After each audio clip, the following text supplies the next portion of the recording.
If it came in the mail, it probably was Globodocs.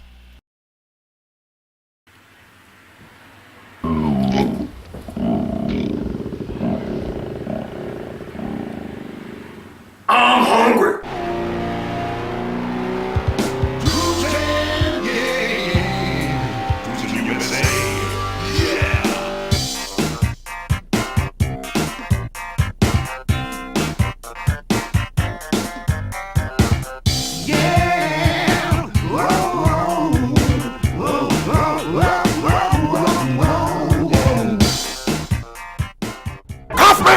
Take a look at this rare snack can by your pals in Bird in Hand. It's Kaufman's Fruit Farm and Market Pickled Quail Eggs. Deliciously soft, hard-boiled eggs, deshelled and soaked in the most hardcore brine. Consisting of jalapeno peppers, black pepper, and cayenne. You won't find these eggs bobbing up and down the water.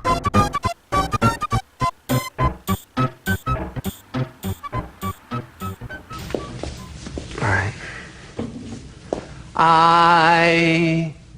I quit. I quit. I quit. How do we keep stooping so low? How do I keep finding more and more disgusting things like this? As the CEO of Globodocs, I do not approve of this. Scotty, shape up. Oh, well, gee, I was complaining about the beet eggs and the buffalo eggs and why there were all sorts of different colors. Well, now I know why they're different colors, because white, they look ungodly and nasty and horrible, and quail eggs! Quail eggs! Quails are cute little creatures, and I feel so guilty for having to eat this on this show. I mean, you think of a little quail, like a little quail baby. You see them on TV, you see them in cartoons, you see them on nature shows. When I think of quails, I think of the opening of the Partridge Family. A whole lot of loving is what we're bringing. We'll make you happy. We'll make you happy. We'll make you happy. And yes, I know they're supposed to be partridges. It's in the damn title. You think I'm stupid? Of course they're partridges, but they look like quails, don't they? They look like little itty bitty quails. There's a picture of a partridge. There's a picture of a quail. Which one do you think it looks like, huh? How much more can one man take? Oh, jeez, don't make eye contact.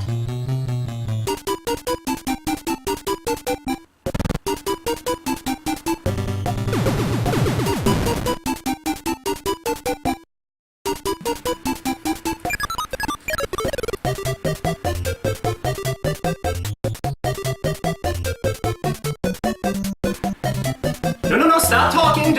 I'm not reading your dialogue bubbles. Just hit the bricks, will ya?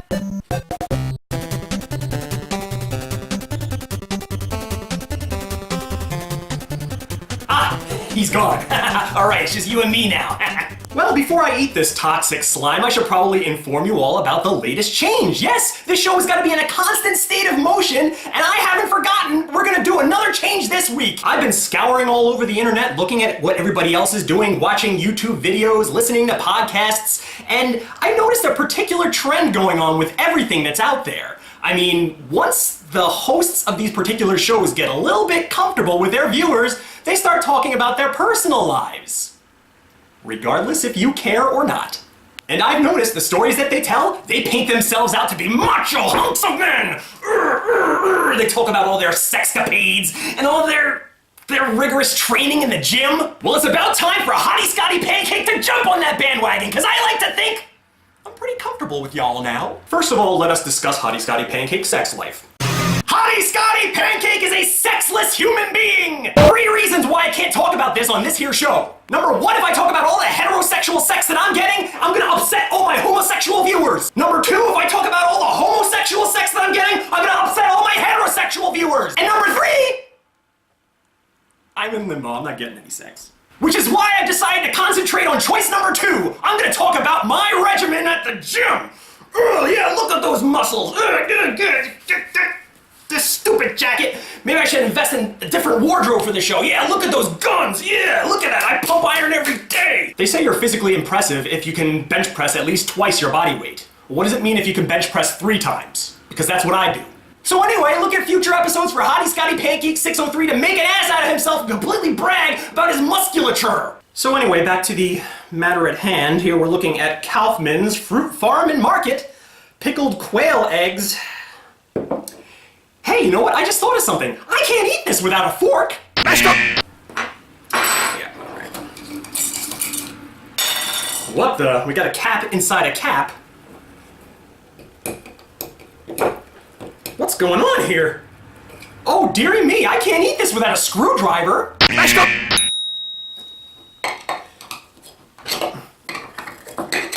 All right, there we go. Got it open. Let me take a whiff.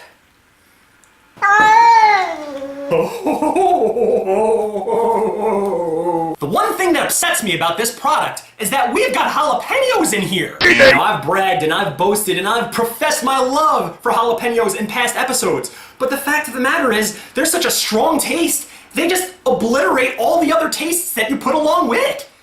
I have a feeling that this is my first encounter with quail eggs on this show. This item right here is not going to give me an accurate taste of what a quail egg tastes like because of those jalapenos in there. And the scent coming from it is so strong. I mean, they must have nuked these quail eggs with the taste of jalapeno. If you look at the bottom of this can, I don't know if you could see it when you were doing the little roll around there in the beginning, but this thing is covered. It's almost half filled with jalapeno peppers. So if you're a big fan of quail eggs and you're a big fan of jalapenos, well, then this is the perfect snack for you. I mean, after you're finished eating all your eggs, you got a whole half a can worth of jalapenos to eat. It's like a bonus snack. I like eggs and I like jalapenos, but I have a feeling I'm not gonna like these eggs, nor am I gonna like these jalapenos. As I scoop up this egg, as I do a little balancing trick on the fork, put it on the plate. I want to see, I'm very curious to see how the fork sinks into it. Okay, it's typical, like a, you know, like your typical hard-boiled egg, sinks right through, which is a good thing. I mean, those last buffalo eggs, they were a little bit rougher as far as the texture went, and that kind of made them seem extra grody. You know, the more I stare at this, the more I think it's going to be a little bit more doable. Because those beet eggs and those buffalo eggs, I felt like I was drowning. I felt like the thing was just standing over me and casting a shadow on me, just completely blackening me out because it was so freaking big. This, it'll be gone in a single bite. And that's a good thing. Time to pop this sucker in my mouth. I'll let you know what I think.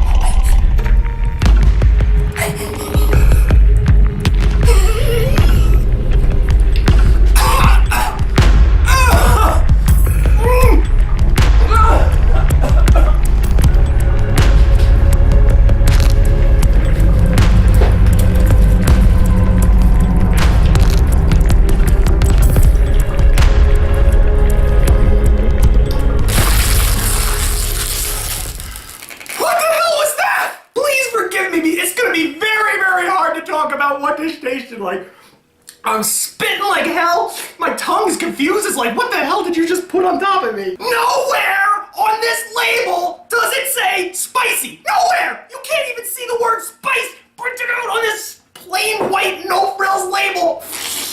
You can't sell this snack like that. No, you've got to warn people. Screw this label. This label is no good. Plain white, forget it. This label's got to be blood red with black letters saying warning. Because you have no idea what you're in store for when you take your first bite of this. This is one of the hottest things I have ever eaten on this show. This is hotter than those ghost pepper wings that I had from Buffalo Wild Wings, and those weren't that hot. But you will note as I take one of these innocent looking eggs from its container and pop it in my mouth.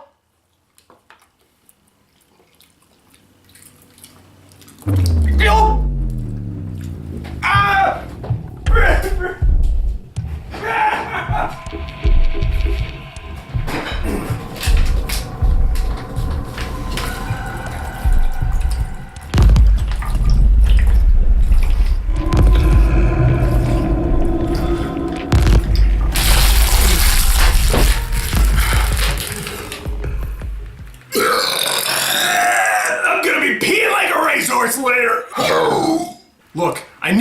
be some degree of spice here, alright? I mean, it doesn't take a genius to see. You look into the container, you see all those jalapenos, you know that taste is gonna penetrate into the egg, it's gonna make it somewhat spicy.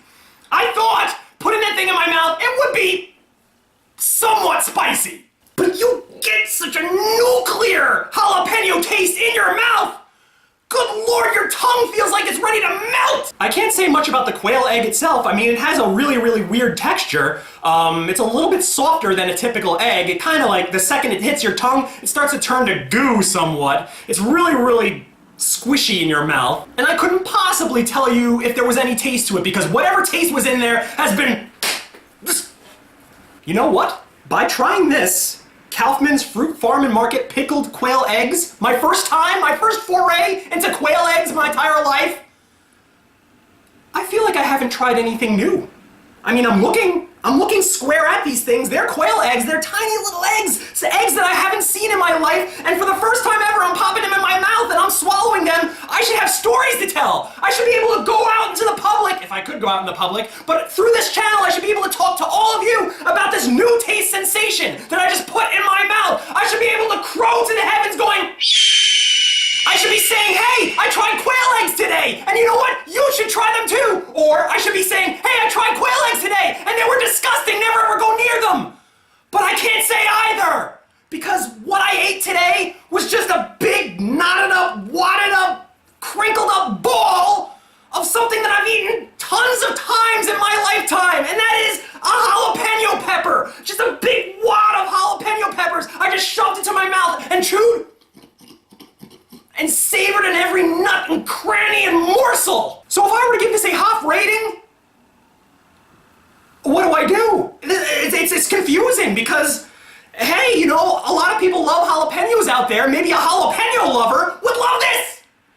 But nowhere on the label does it say jalapenos. This is pickled quail eggs. I mean, it's like asking for a G.I. Joe figure for Christmas and someone gives you like a live platypus. It's just completely, this one has nothing to do with the other. For that, I'm gonna give this 1 star. I mean, somewhere on this label, it needs to say jalapeno, it needs to say spicy hot. But I don't even see like a little happy little limerick on here saying, hey, your tongue will tingle when you eat this. It's nothing like that, nothing. And you have to prepare people for that. I'm at a loss for words. And even a cap doesn't make any sense. I mean, you see the way that I had to open this thing. Now when I want to reseal this, I put this on top of here and I put this on top of here. Why do I have to do that? Oh, dear me, this one was painful. Oh God, no, not now. I can't do the pink topiary right now. My tongue is like, I can't do tongue twisters right now. Enjoy the world of the pink taupe. It was created by the finest restaurant from all parts of the world. And I personally love the ease in which fine meals are preparable. In a refrigerated tote, the approximate measurements of the finest ingredients are stored, with a helpful packet teaching you various, easy-to-follow ways to prepare over 500 different types of healthy, delicious meals comparable to those you'll find at the finest 5-star restaurants. If you like a particular meal, feel free to order it again, or try one from the suggestions tab when you return the totes. I am all thumbs in the kitchen, and even a dummy like myself can prepare these exquisite meals in typically less than an hour. How can you argue with that? This week's menu includes roasted rye seed rhubarb redfish rangoon relished with ruffled red radish rinds, rose bale raspberries, ripe rutabagas and raisins ripe by reduced runny rosemary rice, and rough ropey ramen with refried radicchio ravioli on red dye rice paper. Eel escarole and eggplant eclairs with English edamame enchiladas on an expansive endive ends with Ethiopian elderberries engulfed in ethanol enumerated eggnog. Nabisco northern Nebraskan narwhal noses with natural nectarine Nutella near nacho nutmeg gnocchi nuggets not next to 90 non-Korean nougat noodles. Zachary zoologically zoned zwieback exhumed from Zimbabwe ziggurats and sizzling zany zoo zombie zebra with Zarathustra zucchini zapped with Zambian zatar. So what are you waiting for? Shop online at www.therealpinktope.com and start making healthier choices today. This is your good buddy Hottie Scotty Pancake 603 saying, avoid this one at all costs. Just look at me! Look what this has done to me! I went into this review all bright and chipper and happy and smiling and macho. And I came out of this a weak man. Sweating his gonads off, if you can just see it through your HD connection. So until next time, where I once again answer the question, is it yuck, is it yum, or is it yucker yum? Ta-ta, everybody.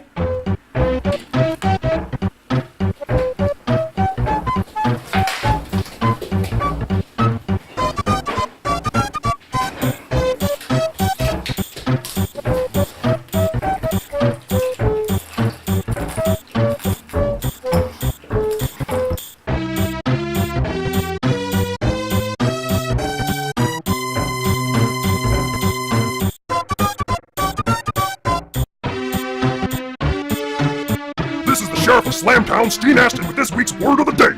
Now, in previous weeks, we've had many words often used by the redneck community, such as bumfuzzled, clustermuck, Donnybrook. Well, this week's word is doodad. Similar to a doohickey, a doodad is the name given to a thing, usually a tool, when you damn near can't remember what it's called. Hey, Ted Fowler, can you hand me that doodad over there? You see? You could stand to learn something from old Stone Cold. Doodad also has a second definition. Doodads are the original snack mix, sold since the late 80s, predating Chex Mix and all that other clustermuck by over a decade. It contained cheese tidbits, wheat wafers, rye wafers, pretzels, and nuts! They came in many flavors such as original and cheddar and herb. And get this, they were sold in a box, hot damn! Now that's some tasty ass shit! So go on to your local grocer and buy yourself a box of doodads. You might find some of them under the aisle itself. Just stick your little girly fingers under there and reach around. And don't be afraid to get your little hands dirty, you little Nancy boy.